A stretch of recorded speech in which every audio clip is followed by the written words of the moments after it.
अस्सलाम वालेकुम नाजरीन, मैं हूं आपकी होस्ट शमाला राजपूत और आप देख रहे हैं फास्ट 24 न्यूज। खबर शामिल करते हैं हमारे रिपोर्टर पंजाब पीर मोहम्मद फुकराज अब्बासी की रिपोर्ट के मुताबिक बताया जाता है कि Mohammad Mansha chief officer municipal committee Ferozwala को Abdullah Pasha circle officer anti corruption Sheikhupura ने 50,000 रुपए लेते हुए रंगे हाथों गिरफ्तार कर लिया। बताया जाता है कि म्यूनिसिपल कारपोरेशन का अमला करप्शन में मुलविस नौकरी लगवाने के एवज शहरियों से लाखों रुपए रिश्वत लेने लगा।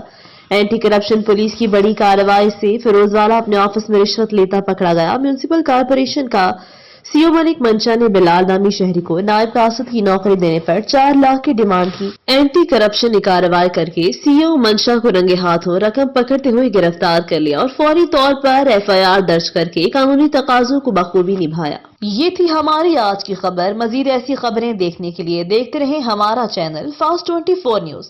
अपनी होस्ट शमाला राजपूत को दीजिए इजाजत। अल्लाह निगहबान।